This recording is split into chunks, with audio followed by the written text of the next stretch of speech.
Hello and welcome to Nitro Talk. Today, I'm going to be a little project motor here, that I had started working on, and we're going to, I believe, finish working on it today. But before we get into that, if you're into nitro engines, vehicles, anything whatsoever to do with the nitro side of the RC hobby, please like and subscribe. It really helped me out. And also, before we get into that engine, how beautiful was that force, huh? I tell you what, I am very, very impressed with that Force Pro 21, and I am dying to break this thing in and run it. Look at that. And inside looks just as good as the outside. If you were there, you were there. Just a gorgeous engine. Very, very pleased with the Force Pro 21. So what is this here in the bag? Okay, this is an SH PT2009XB. SH kind of has a naming thing where essentially I believe it's the year that the engine is made or came out. As you can see, the newer ones here, it was the 2018, but then they updated it. Basically the same engine, just updated the cooling head, but now it's the PT21 for 2021, 2018. Apparently this was way back in 2009. So, a buddy of mine gave this to me. A guy I raced with at the track. He had it. He hadn't raced with it in a while. He said that he had put it up a couple years back. But we were talking, and he was telling me about it. And to him, it was essentially garbage. He said there was essentially no good parts left on it. It was totally cashed. But that it was a modded engine, and at one time had ran incredibly. So he ended up giving it to me, and I had looked it over, and his assessment was very close to right. And I tell you what, I've never ran. I had a modded engine before. But it was a few years back, and I didn't race buggy at that time. So I have not ran a modded engine in my 8th scale off-road racing buggy. So I really wanted to try to see if I could get this thing to run. So it needed, the compression was gone, so I gave it a pinch. What was the other thing? It needs bearings, which is what we're going to do today. This was, I got it off of him when I had my stuff put up for a while. So I couldn't get at my bearings. So I had pinched the sleeve, and it was awaiting bearings or something. I refinished. Everything was, you'll see there's some pry marks on the sleeve, and even the cooling button, the head button, was really sticky coming in and out. So I had refinished both the head button and the sleeve. The sleeve, like I said, it was, you basically had to do a sleeve removal trick every time to get it out. And once, if I, let's say I have a sleeve that's really hard to get out, I won't just put it right back in the same way. I will refinish the outside of the sleeve, chuck it in my drill and spin it on the sanding sponge to take a 10,000th or something off of it so that it fits better in the crankcase. I certainly don't do it to where it fits loosely, because I've had a theory. I haven't mentioned it lately, but I believe that some engines, like really really loose, like if you would turn the crankcase over, the sleeve would fall out, like that loose, or even loose enough to where just slides right out. I think that you need to have a little bit of a grip on the sleeve. The looser it is, I think, the faster you could lose your compression. It's like more room for the sleeve to expand. You know what I mean? Essentially. So you do need, you don't want your sleeve to be loose in the crankcase. You want it snug, but certainly not tight. Nobody loves fighting with a sleeve. All right. So, yeah, so I had refinished this head button, so it's looking pretty good now. This whole thing was, and still is, you can see the crank there. It certainly has some gallons on it. Another thing, while I'm talking here, I had mentioned a few times that I hate these particular backplate screws that SH uses. And that's why. You see that one right there has been slotted. That's because it's stripped out, because these are just way too shallow. The tool barely goes in it. And it's just not enough grip. And you end up stripping these out. So let me get out the 3 remainers, as long as they're working okay. And then I'll grab my flathead to grab that last one. Now, as I remember, I don't, what was it? I think I was expecting more work to be done on this. Oh, yeah, so that's the, did I show you? And that the heck's wrong with my voice lately? That right there freaked me out. How the heck did he write that in there?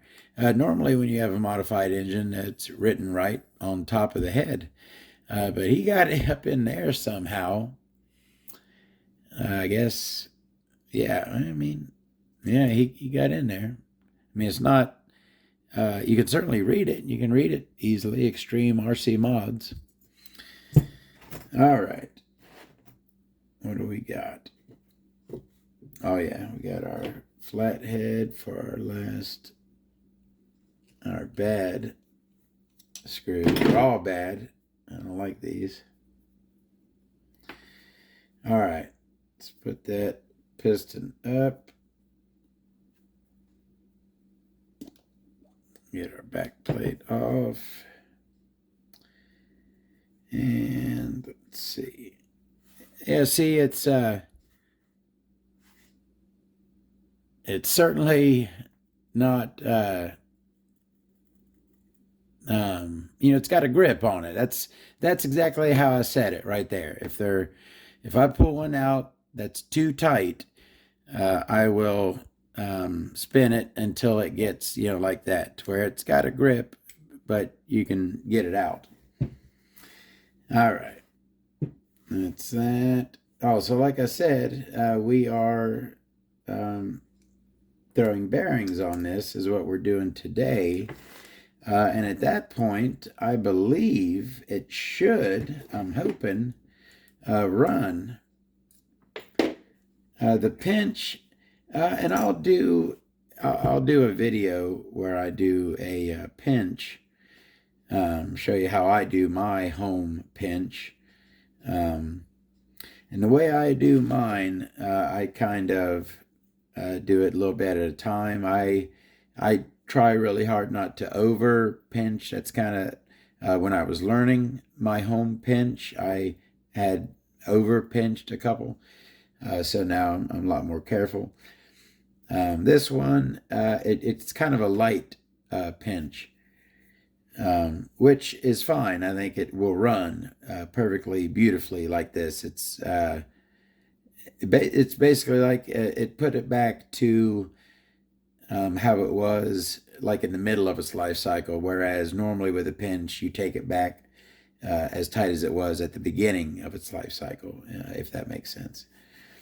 All right, where am I at? Okay, so let's go ahead and pull these bearings out of here. And of course, I will be using my Hudi bearing toolkit, which I do have a video of on my channel here if you look for it. All right. This is a 14 by 25.4 rear bearing. It's one of those. I've got a Protec rear bearing to go in here.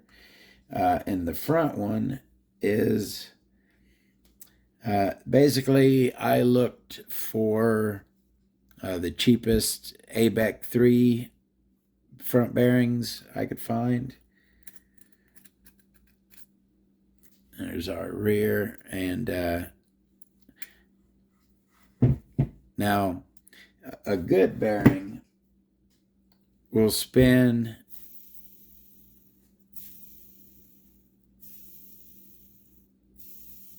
it'll just make one noise. But a bad bearing, it'll make two noises. So listen, it'll kind of like brrr, and then it'll smooth out.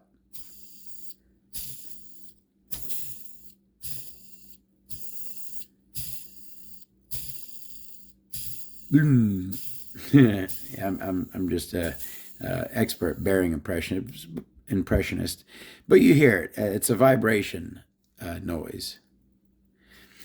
Anyways, let's go ahead and get that off of there. All right, and then for our front bearing, look for the parts.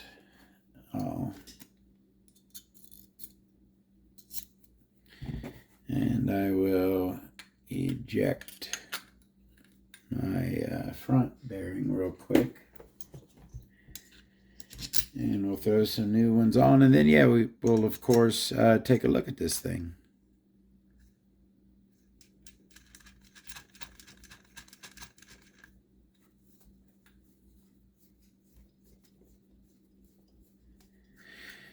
Alrighty. Simple as that. Love this. Love Hudi in general. But love my bearing puller here. It is, in my opinion, by far the best bearing puller on the market. All right, so we got our bad bearings out of the way.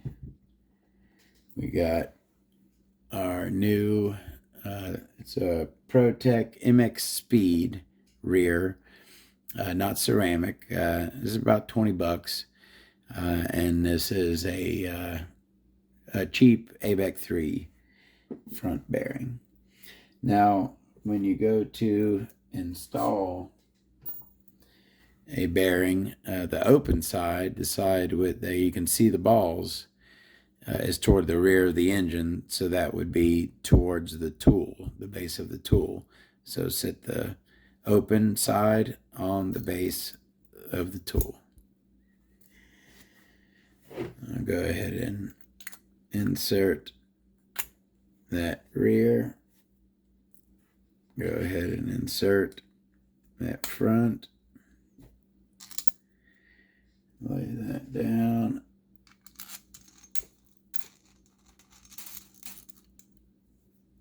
And you'll see it could not be easier with Hudi here. It just does it right on up. All right, so simple as that. And we have two brand new bearings installed. We will test fit our crank. Beautiful. All right, so So let's go ahead and take a look at this stuff, and then we will throw it back together. So like I was saying, I was not, I was expecting a little bit more work done. It doesn't look like there's much at all done to the sleeve. If you look, all the ramps have chrome on them, right? You can see chrome on that ramp, chrome on that ramp, chrome in that fang. So unless he re-chromed this thing, all of these cuts are stock cuts. Maybe he could have done something on that square down there. I mean, I just don't see a lot of modification to this sleeve here. And maybe, maybe the sleeve didn't need modification. I tell you what, it's ramped and fanged all around. You know what? We might as well go ahead and look at the thing. So here's our intake ports. They are twin, pretty wide, pretty tall, very nicely ramped.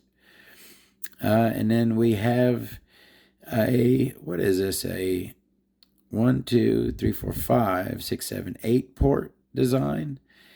7 or 8, depending on if you count the boost ports as 1 or 2. But a very nice design on this sleeve. I like you got the rectangle port with the fang, and then you got the long one next to that. Sometimes you got to choose, but you get both of them with this, and then the square port down there below. And the work looks good. It looks like factory work. It doesn't look like mod work. I believe all these ramps, which are beautiful ramps, I believe they're all factory. You can see chrome in them. I mean, it's not, yeah, I don't think much was done to this sleeve at all. But you can tell that induction window is huge. Look at that thing. Like half of that crank is gone. That induction window there has been opened up substantially. Now, another thing that was done with the modification was the ramping, and this is a pet peeve of mine. The ramp is horrible. It's not filled enough. It's low. You can see it's not a smooth transition. So this right here is a ramp. It's an angle. Your silicone should meet, the silicone angle should meet this angle exactly. Should be one smooth flow, right? But as you can see on this, you'll see that the silicone, watch that, you see that drop, broop? See the tip of my tool just disappear down in there?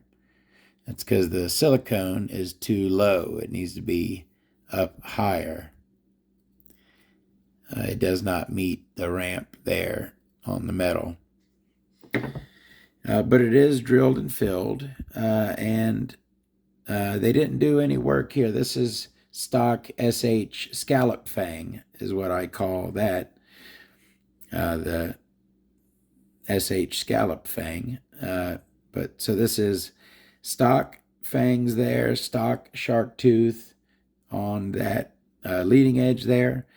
And it does appear to be opened up a bit, and that does appear also to be factory. So the only modification, unless there's something done to the piston, and I do not see that. Is that hole been there? Yeah, it looks like it.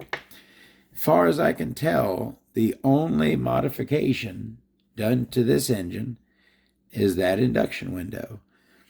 Again, that's what I can tell, and maybe, that's all this engine really needed was a timing change to bring it up into the stratosphere.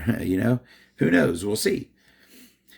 So let's get a look at these parts. We'll throw it back together, and then I do want to run this engine. I kind of got a few engines I'm planning on running right now, but it will be ran soon. So let's take a look at that. We already looked at that. Got the scallop fang, triple fang on it. It's opened up. shark fin on a leading edge, and then that custom mod work, making that induction window huge, and a little light on the silicone fill.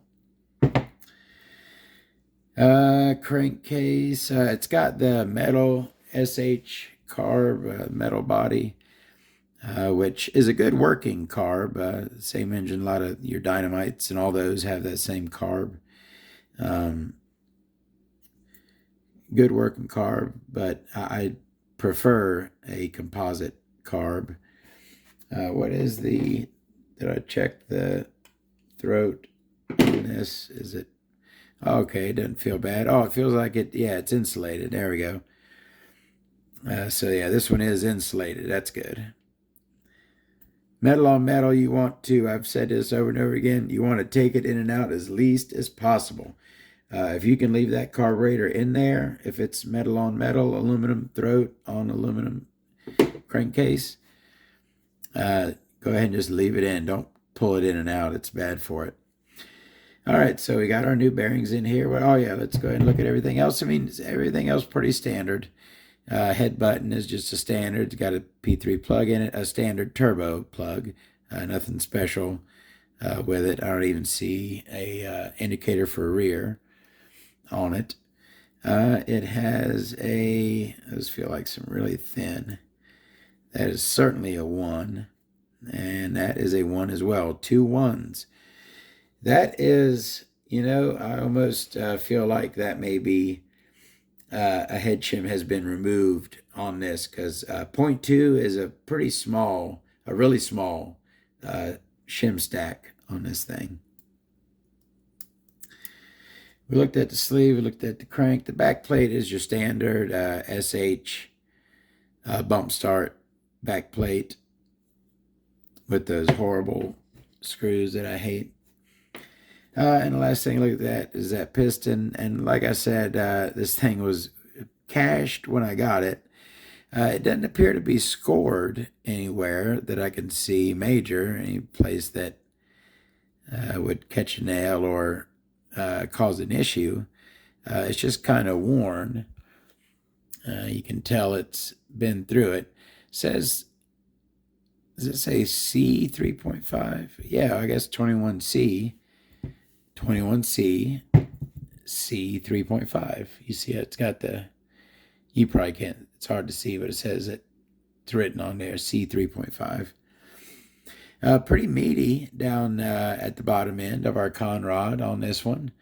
And as you can see, that's a good thing. I don't know if I checked this before, see exactly. I know that this is going to have some slop, but I'm hoping not too much. That's not bad at all. You can pretty much always get some a wiggle if you move it up and down. But what I try to do is not wiggle it like that, but just move it in and out on the pin and see if I can get some play like that. And this one has no play like that. So that rod is still good, surprisingly. All right, we got to look at everything. That's the head on it. PT2009XB SH engines. Looks like it's been in the dirt a little bit. Yeah, that's everything. I'll throw this back together real quick. So anyone out there who has more? I never really got into modded engines. I tell you what, as far as driving an 8-scale buggy, stock engines make plenty of power for me. I'm not an expert driver, and I get plenty of power, all the power I need out of the engines that I run. So I've never seeked out a modded engine. But, when my buddy said he had one he was going to get me, I was certainly intrigued at that prospect. And now that it's looking like I don't really see any reason why this shouldn't run fine. It's got good compression now. It's got new bearings now. So like I said, I don't really see any reason why this wouldn't fire up and run. So I will test that hypothesis. And hopefully I will do it on camera. We'll be making a video when I do that. You know, I didn't just notice, but I'm just now mentioning that it's got a 6.5 Venturi in it, which to me says that this thing made some pretty good power. I normally run with a 7mm Venturi. Sometimes I'll run with a 6.5 with a really strong engine, usually like an OS. But in an SH, you normally run a 7 plus in an SH.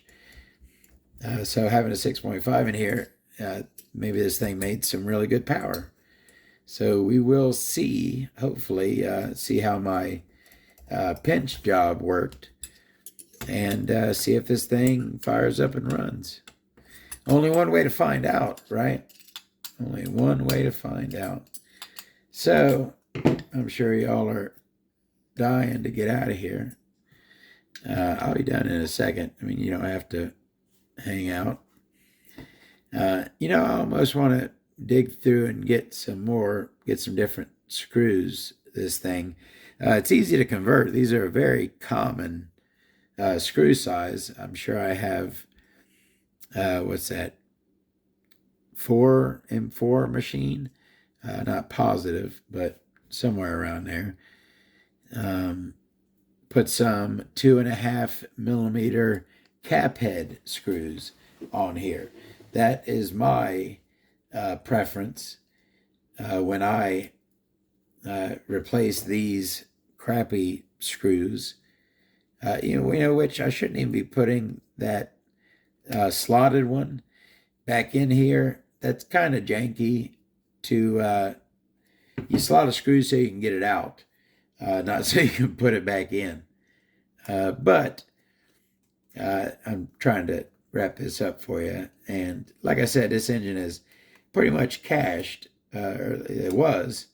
So now it's kind of just like a project, experiment at this point, to see if I can get it. See that really, it doesn't have a flywheel on it, but the compression feels really good. Yeah, that's it. I think it'll run, but we will see. Anybody got experience with the 2009? A lot of the SH engines of this grade, this level, are very similar, and I certainly have ran plenty of other ones. Thank you very, very much for watching. I appreciate it, and I will see you next time. Have a great day.